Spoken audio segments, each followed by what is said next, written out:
should be a sound. Okay.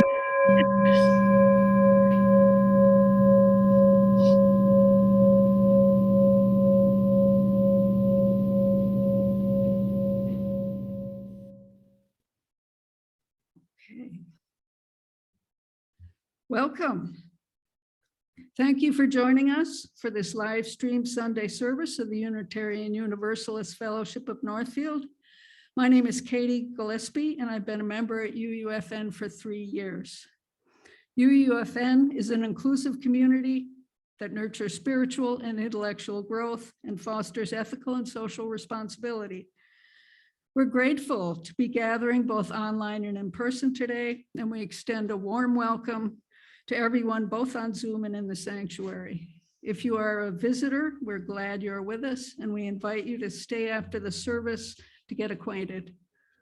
We welcome your questions and look forward to hearing from you. We are mindful that we gather today with different needs. Whatever brings you here, you are welcome to come as you are and take what feeds you.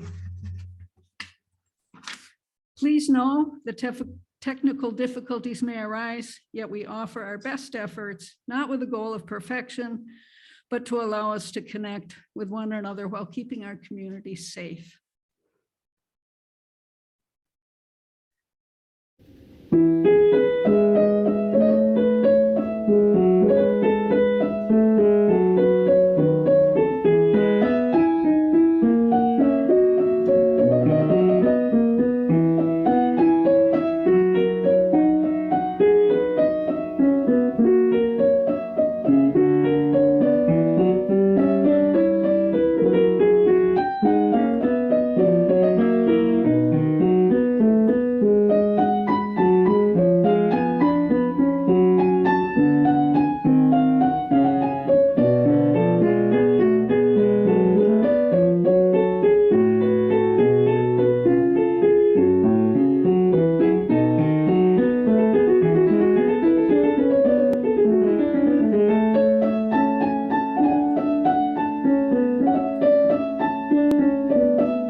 Our opening words today are "Community Means Strength" by Starhawk.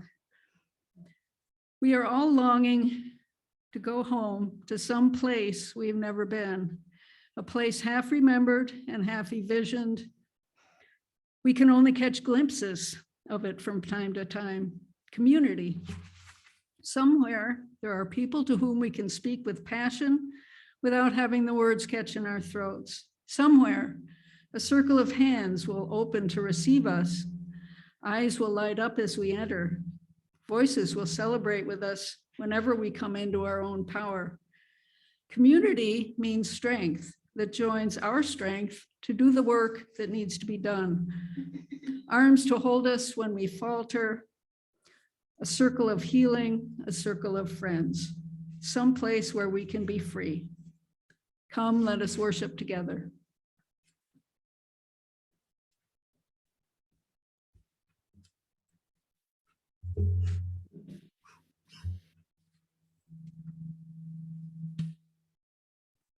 Good morning. My name is Reverend Sara Smalley, and I serve this fellowship as your minister. The flaming chalice is the symbol of Unitarian Universalism, a beacon of light and warmth. Each Sunday when we gather, we bring this symbol to life together. As we light our communal chalice here in the sanctuary, those on Zoom are invited to type into the chat, "Our chalice light shines in," and then wherever you are. Our chalice light shines in Northfield, Faribault, Portugal, Florida, wherever you are. Please join me in speaking the words on your screen as we light the chalice, the symbol of our faith. Let us open our eyes to see what is beautiful. Let us open our minds to learn what is true. Let us open our hearts to love one another. Today is our third fully multi-platform worship service being streamed from the sanctuary, and my first preaching here as your minister starting in July.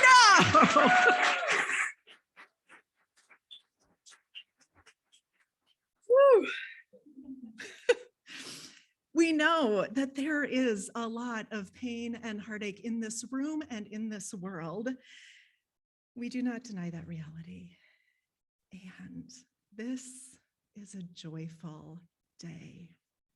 We rejoice in the fact that case numbers are low enough that those in the sanctuary can sing today, perhaps not fully bellowing the words out, please, but softly singing under your masks as we embody the joy of our opening hymn. If you are in the sanctuary, I invite you to rise in body or spirit as we join in our opening hymn, Enter, Rejoice, and Come In.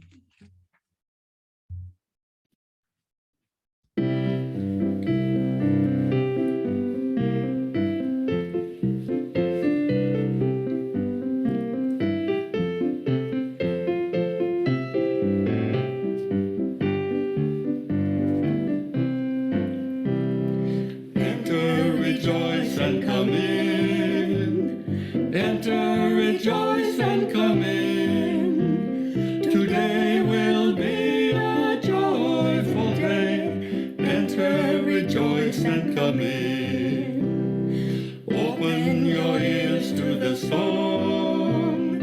Open your ears to the song.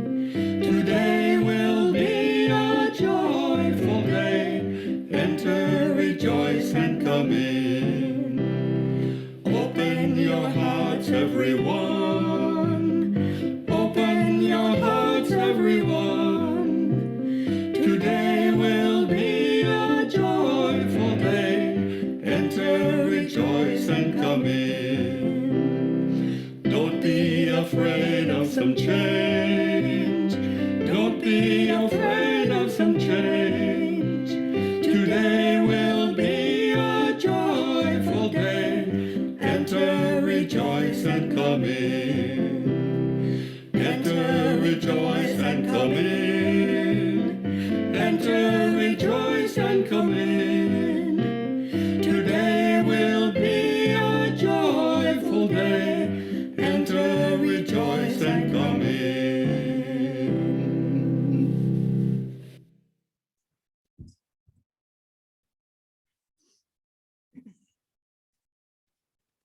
Beth and Janet, I invite you up, please.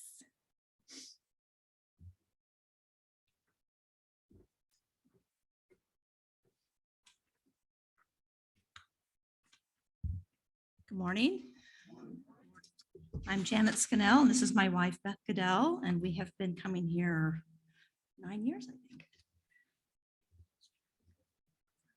And we have two kids who we raised Unitarian and who are now off at college. So it's April, it's spring, a time that we think of as an awakening or a reawakening. It's also the time each year when we're asked to take a new look at our stewardship of UUFN, the beginning of the annual pledge campaign. Now, many of you have been on a ceaseless campaign for 2 years. I'm just going to stop and ask, is there a way to? Are you aware there's a feedback problem? We're not sure what we should be doing. So we're trying to be inspiring, but also not feedbacky. There's a tension there. I thought moving back was the thing to do. No, moving back is not the thing. Oh, wow. Okay. Come closer. Don't back away. Apologies. All right. Many of you have been on a ceaseless campaign over the last 2 years, sustaining UUFN with the time that you've been putting in to keep us all moving. And we are all enormously grateful for that gift of time and talent, which are hugely important to UUFN. Here today, though, we're going to talk a bit about money. I know we don't usually do that, but today we will. Maybe every year is a crossroads, but the upcoming year seems especially so. As we look at the proposed UUFN budget for the year that starts July 1st, we see the challenge ahead of us. A year ago, we decided to take a bold step forward to assure that the excellence in ministry that we had grown used to over the decade before would continue. To attract an excellent minister, we increased the percentage of time of our ministerial position from 60% to 75% and offered a pay and benefits package consistent with UUA guidelines. And this was in addition to the bold step that we had made just 3 years ago to purchase a building. And by the way, we've been out of the building longer than we were in it before the pandemic. So again, it's wonderful to be back here in the building with all of you. Thinking about these bold steps led Janet and I to point out to ourselves for the first time that we now give more to our church than we do to any other organization. And the thing about UUs is that they tend to give to lots of causes. It comes naturally to us to do that. But Janet and I also realized that we only recently landed on the UU Giving Guide, where we think we should be. The UU Giving Guide, for those of you who haven't looked at it, is so UU. And we're going to say more about that in a moment. I think of some churches as pressuring everybody to tithe, to give 10% of their income, whatever their incomes are, because God won't be happy with you if you don't. And if you believe that your church represents God on earth, then it seems reasonable that you would want to give that much to your church. But this UU Giving Guide has equity baked into it. The giving recommendations are based on income levels, so people who have more are asked to give more. They're also based on the role that the member wants to play financially in the church. So instead of just one 10% tithe size fits all, the UU Giving Guide has 48 sizes. 12 rows, 4 columns, color coded. I can picture the UUs who gave a lot of thought to put this together. So this year, Janet and I decided to go with the size that we really aspire to in terms of financially supporting, and people support with time and talent. You could have one of these charts for all of those, time, where I want to fall on the time commitment, where I want to fall on the gift of talent, and as well as the gift of money. So we have decided to increase our giving to the level, that highest level, with a combination of increasing our regular pledge and adding an extra amount as an additional member contribution for these years when we are rising to the level of these bold steps that we have taken. So we asked ourselves why. Why is this fellowship at the top of our list of organizations to support? Speaking for myself, I've been a lifelong lover of church. When I was in church school, I would take long bathroom breaks so I could slip into the balcony, hoping that I would catch some of the sermon. And I've always loved the way spirituality resonates in my head, my heart, and my soul. And I've always appreciated the value of being in a community of good people who are continually striving to be their best selves and who are supporting each other through life's milestones. In addition to the motivations that Janet mentioned, although I wasn't a childhood lover of church, to be honest, but I really appreciate that universal Unitarianism lets me come to a spiritual community without asking me to believe in the supernatural in order to be part of that spiritual community. I appreciate that denomination has always made us and our children as lesbian mothers feel welcome, which wouldn't have been true in every spiritual community. The warmth and joy that I experience with the members of this fellowship is priceless. So we'd like to encourage you all to take a close look at the UU Giving Guide and think about what draws you to UUFN. Find the size out of the 48 options that really fits you. And if that suggests a higher gift, if you are able to do that, then please think about a plan to reach that goal. If not this year, then over a few years. And whatever your gifts of money and time are, we are so much a richer community as a result. Thank you.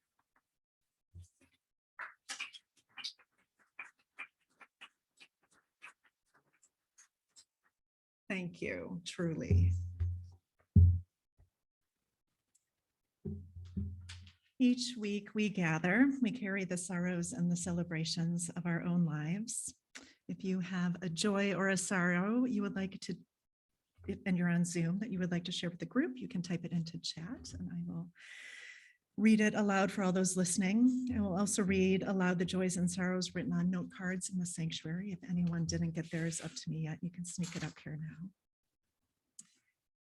Katie will light a chalice here, light a candle here in the sanctuary in honor of all of the simple joys that are sustaining us.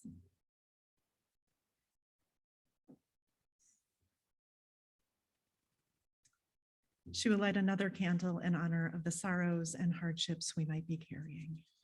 As we share a moment of silence together, I invite you to settle into the silence of your understanding, holding your own lives and the world in our hearts.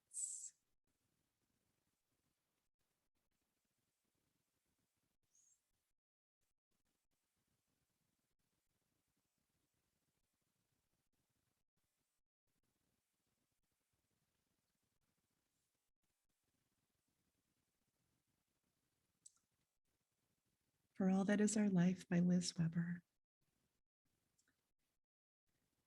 Spirit of life, help us to be present with all that is our life, both our deepest sorrows and our greatest joys, so that we can truly live, engaging fully in our own life and our community. Spirit of community, help us know how linked we are, how each one of our cares touches us all. Help us to ask for support when we are in need and offer our support to others when we are able, so that we may rest in the solace of one another's love. Spirit of love, help us to love our neighbors as we love ourselves, so that we might fully embody love and resist hatred. Spirit of resistance, help us to stick up for what is right, even when we are tired and afraid. Help us to dream of the world as it should be and act to bring that world about. Help us to find hope each day. Spirit of hope, help us through this day and each day. Help us to be present to all that is our life. For all this we pray, amen and blessed be.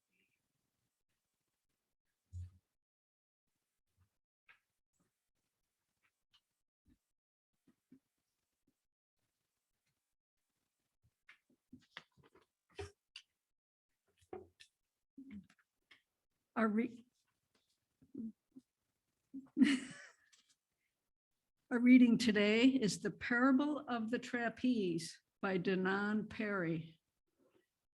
Sometimes I feel that my life is a series of trapeze swings. I'm either hanging onto a trapeze bar, swinging along, or for a few moments, I'm hurtling across the space between the trapeze bars. Mostly, I spend my time hanging on for dear life to the trapeze bar of the moment. It carries me along at a certain steady rate of swing, and I have the feeling that I'm in control. I know most of the right questions and even some of the right answers. But once in a while, as I'm merrily or not so merrily swinging along, I look ahead of me into the distance, and what do I see? I see another trapeze bar looking at me. It's empty, and I know in that place in me that knows that this new bar has my name on it. It is my next step, my growth, my aliveness coming to get me. In my heart of hearts, I know that for me to grow, I must release my grip on the present well-known bar to move to the new one. Each time it happens, I hope, no, I pray that I won't have to grab the new one. But in my knowing place, I know that I must totally release my grasp on my old bar. And for some moments in time, I must hurtle across space before I can grab the new bar. Each time I do this, I'm filled with terror. It doesn't matter that in all my previous hurdles, I've always made it. Each time I'm afraid I will miss, that I will be crushed on unseen rocks in the bottomless basin between the bars. But I do it anyway, I must. Perhaps this is the essence of what the mystics call faith. No guarantees, no net, no insurance, but we do it anyway because hanging on to that old bar is no longer an option. And so for what seems to be an eternity, but actually lasts a microsecond, I soar across the dark void called the past is over, the future is not yet here. It's called a transition. I've come to believe that it is the only place that real change occurs. I have a sneaking suspicion that the transition zone is the only real thing, and the bars are the illusions we dream up to not notice the void. Yes, with all the fear that can accompany transitions, they are still the most vibrant, growth-filled, passionate moments in our lives. And so transformation of fear may have nothing to do with making fear go away, but rather with giving ourselves permission to hang out in the transition zone between the trapeze bars, allowing ourselves to dwell in the only place where change really happens. It can be terrifying. It can also be enlightening. Hurtling through the void, we may just learn to fly.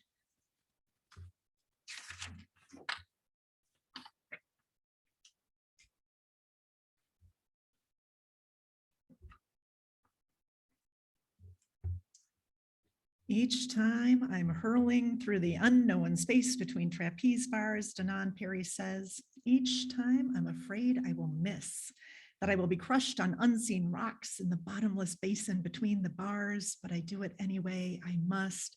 Perhaps this is the essence of what the mystics call faith. No guarantees, no net, no insurance, but we do it anyway because hanging on to that old bar, no longer an option. And so for what seems to be an eternity, but actually lasts a microsecond, I soar across the dark void called the past is over. The future is not yet here. It's called transition. I have come to believe it is the only place real change occurs. The past is over, the future is not yet here.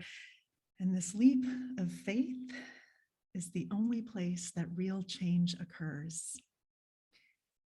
This spoken word poem of Perry's reminds me of one of my favorite memes.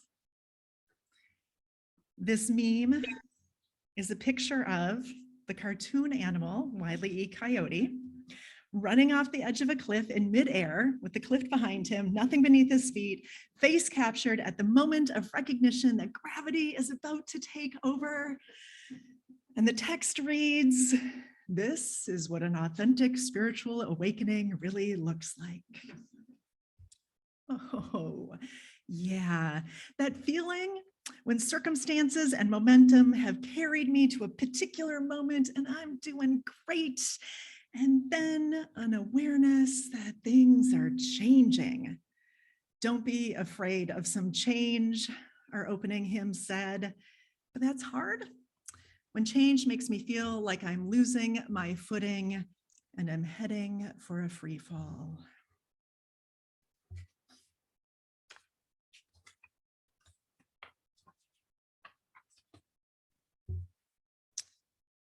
For good or ill, I've had my share of spiritual awakenings in life, and I'd wager you have too. And despite being wonderful, these spiritual awakenings are also terrible. Spiritual awakenings are not just moments of sitting serenely in a grassy meadow on a summer day with the sunshine and the birds chirping. Instead, spiritual awakenings are often born out of change and uncertainty, whether chosen or forced upon us. Let me explain what I mean by the phrase spiritual awakening, since it might not be the kind of term you use in your daily life.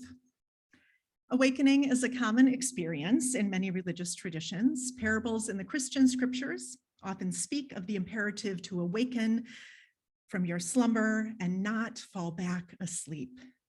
The word Buddha comes from the Sanskrit word bud, meaning to be awake. In this way, Buddha is not a name, but a state of consciousness. Buddha, to be awake. Many Buddhists will celebrate the Buddha's birthday later this week on April 8th, so this is indeed a good time to be contemplating this spiritual awakening. Spiritual awakenings happen whenever our spirits awaken to a fuller reality of our lives. We become aware of our suffering, joy, failings, and purpose in new ways. We experience a profound sense of connection to something beyond ourselves, and our spirits can't go back to sleep after a jolt like that. Spiritual awakenings can happen in countless small ways over and over again, calling us to wake up to who we are and to how we want to be in the world. These are the small moments where we think, I never noticed that about myself before. Something is shifting in me. What's that about? And we remain curious about that. Other spiritual awakenings can happen suddenly, propelled by major life changes, such as the birth of a child, the death of a loved one, divorce, job transitions, mental or physical illnesses, addictions, accidents, tragedies, pandemics. These are the changes that can make it feel like we've been pushed off a cliff, the ground beneath our feet gone, and in that transition zone is where real change can occur. But let me say this very clearly at this point. I am not here to glorify suffering. I'm not here to minimize a loss or a struggle in your life by marketing it as an opportunity for spiritual enlightenment.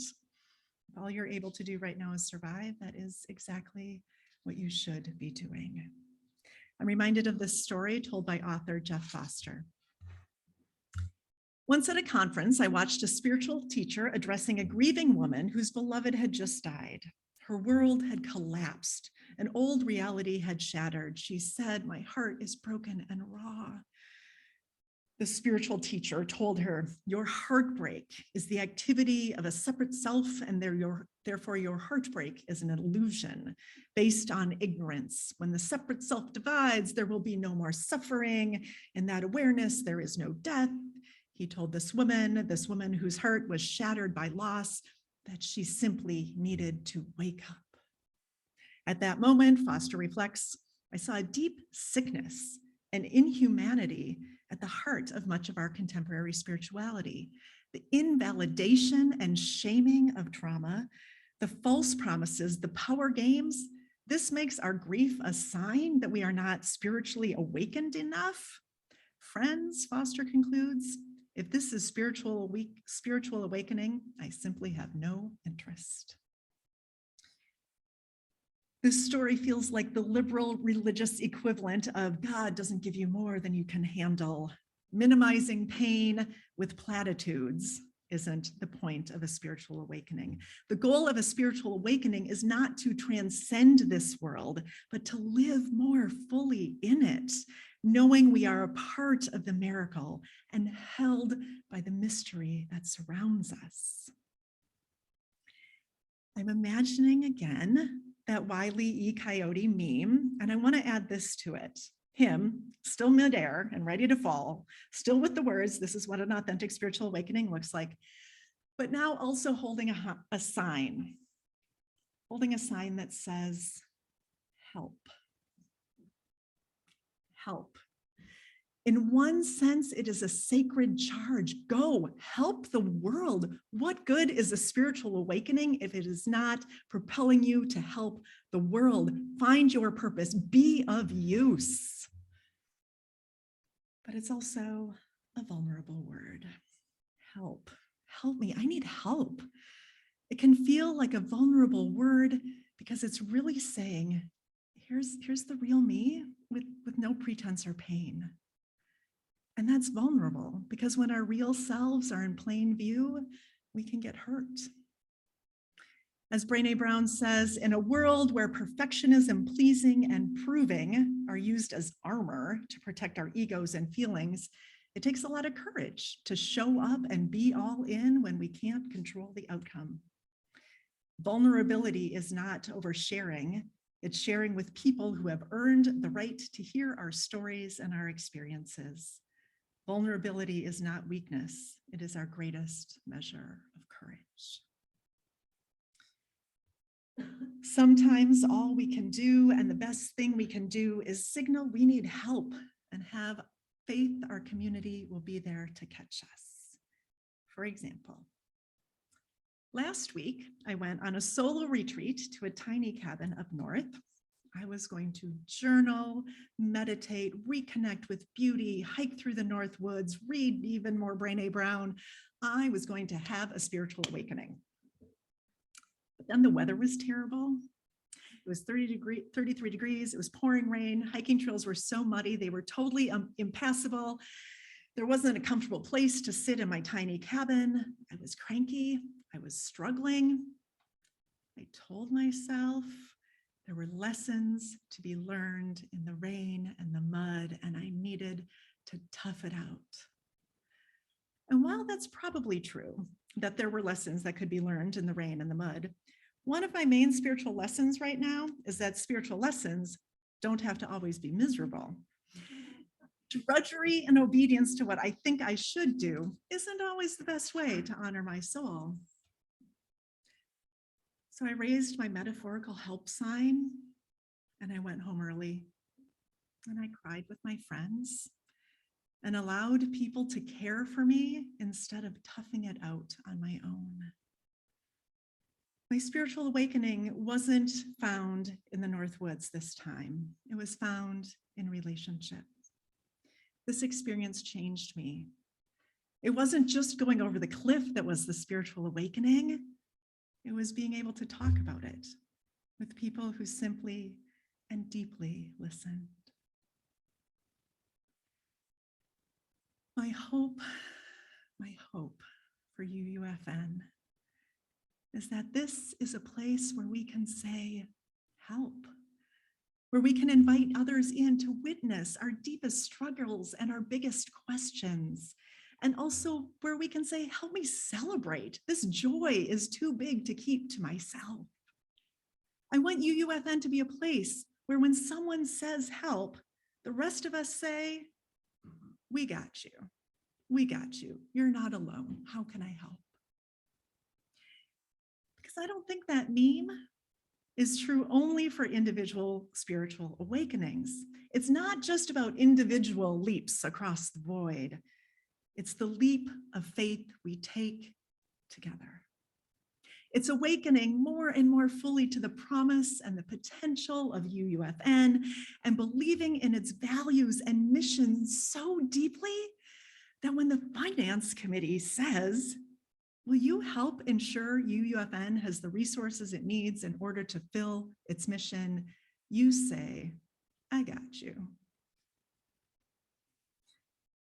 Pretend I'm up here holding that sign that says help, and I flip it around, and on the other side it says, please pledge generously. Showing it to all you see. Bold print. Pledging to UUFN is qualitatively different from pledging to Minnesota Public Radio or similar organizations. I'm a sustaining member of NPR, and I believe in supporting it as a statement of my values. But NPR is basically a pay-for-service model. It's transactional, and there's nothing wrong with that. But being a member of a Unitarian Universalist community is different. Reverend Val Weller, congregational giving consultant for the Unitarian Universalist Association, asks, how can we ascribe monetary value to the place of church in our lives? Her answer, quite frankly, I'm not sure that we should. That way of thinking connects us solidly with the consumer culture in which we live. Let's see, what did I get from this? Well, then I'll give that. A church is not a buffet that we approach in order to pick out what we're most in the mood for. A church is a place which will challenge us to recognize our own privilege and invite us to be counted among those who are willing to change our lives for the sake of others. This will motivate us to see our interconnectedness with all of life and will lead us to heal the environment, racism, classism, ableism, homophobia. It will lead us to become more and more generous and more moved to help. We need to be a congregation of stewards, says Reverend Weller, who understand that the church needs our strong support in order to fulfill our shared mission of transforming ourselves and the world. As stewards, we are caretakers of this institution for a future we will never see, just as our founders had the vision to build and strengthen a congregation that we now benefit from. Let us become a congregation of stewards here at UUFN with the full embrace of what stewardship means, caring for each other and tending faithfully to the future by donating money and time and sharing of oneself. Here at UUFN, we are in the business of changing lives. It's why we exist, and we do change lives, full stop. And I believe we're only getting started. The world needs UUFN to thrive. This is no time for us to play small. There are children and elders and every age in between who are longing for a community like UUFN. Let's take that truth seriously and invest in our future accordingly. To newcomers here, the next couple of paragraphs are directed towards members, but I'm so glad you're with us. To those members who cannot raise your pledge or who need to decrease your contribution this year because of financial realities, you are a vital part of this community. The wider culture might tell us our worth depends on our financial success, but we adamantly refute that message here, no matter what your pledge is. I am so glad you are at UUFN. To those who can raise your pledge, this is one tangible way to care for this community and invest in your values. Maybe this money of yours can be a source of hope and ease for others. If the General Stewardship Campaign ask is for people to raise their pledges by 10%, some people might only be able to raise theirs by 8%. Maybe you could raise yours by 12% to offset the difference, or maybe 20%. What is your capacity to give? Can you give 3% of your income, 5%, more? What of those 48 boxes are you going to choose to be in? It might sound like these questions are just bottom line financial questions, but they're also spiritual. The act of discerning what to pledge is both a financial and a spiritual decision. When you come up with your pledge amount, whatever it is, whatever of those 48 boxes you end up in, ask, why this amount? Why did I decide on this amount? Why this number? That's where the spiritual awareness happens. Nancy Bieber, in her book, Decision Making and Spiritual Discernment, changes the very questions we ask. Not, is this safe? But, is this sacred? Not, is this likely to be successful? But, is this love's way? Is this love's way? As a congregation, and as a denomination, we are, I hope and I believe, in the midst of a collective spiritual awakening. We have left the comfort of the cliff, the solid but brutal terrain of white supremacy and patriarchy that held up our institutions. We fall.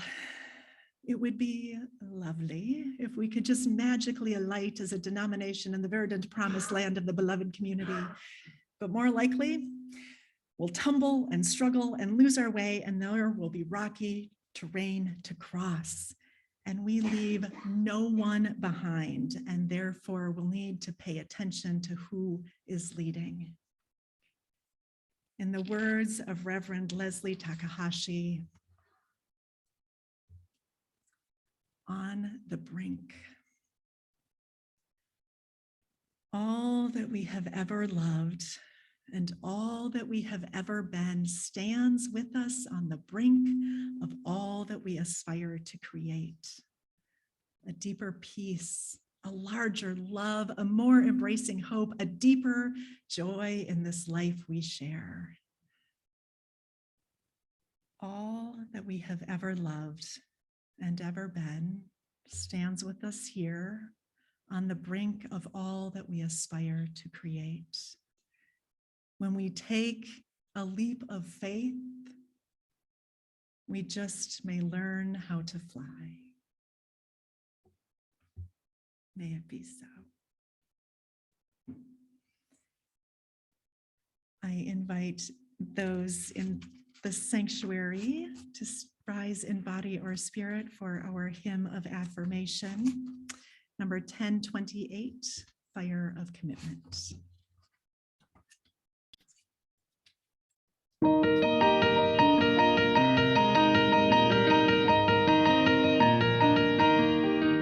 From the light of days remembered burns a beacon bright and clear, guiding hands and hearts and spirits into faith set free from fear.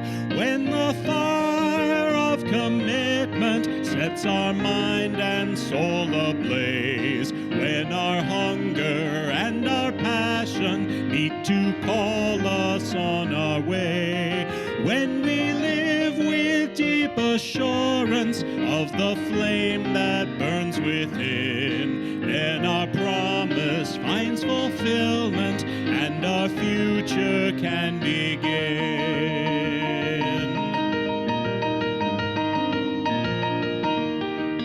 From the stories of our living rings a song both brave and free, calling pilgrims still to witness to the life of liberty.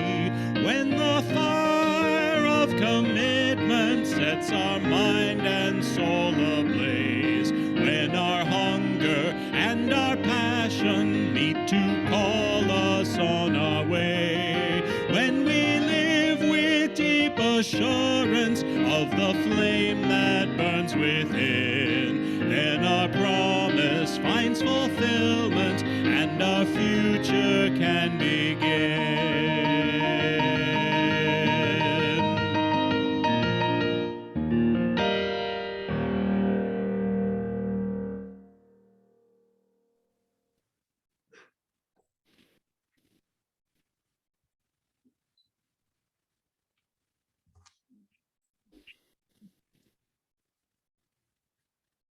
Okay, we turn our attention now to the wider world as we take our offertory. Our recipient this month is Water Legacy. The mission of Water Legacy is to work with allies and partners to prevent the greatest threats to Minnesota's waters and communities, including sulfide mining and regulatory capture by industry.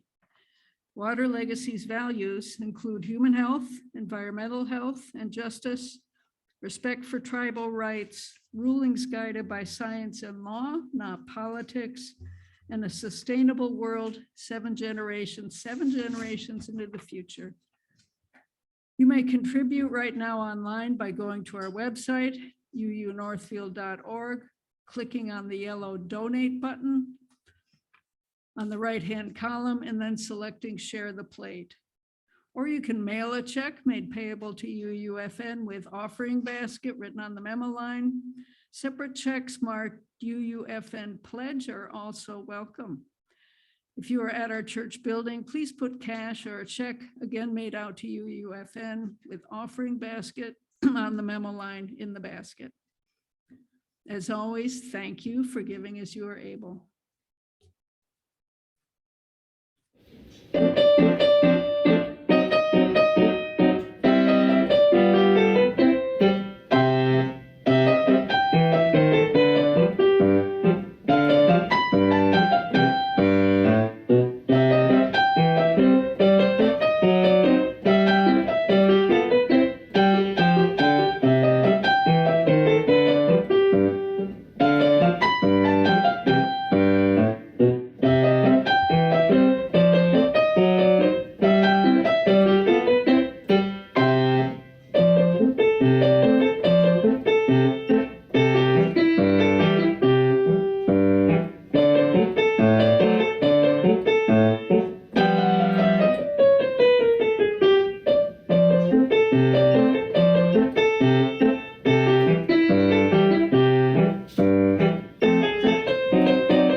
closing words are again the words from Reverend Leslie Takahashi. I can't get enough of them.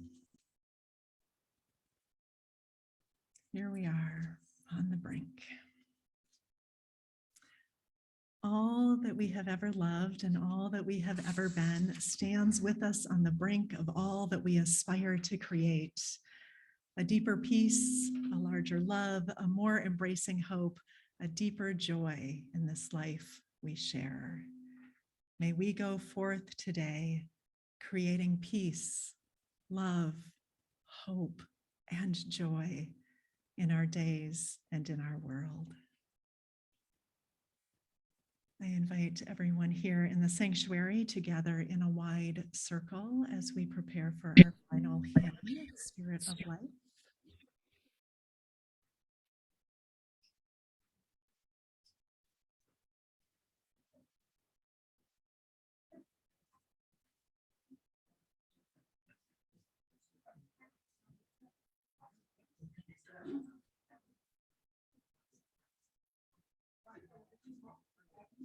We sing words of blessing one to another.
Please join me in the words as we extinguish our chalice. You will see the words on our screen.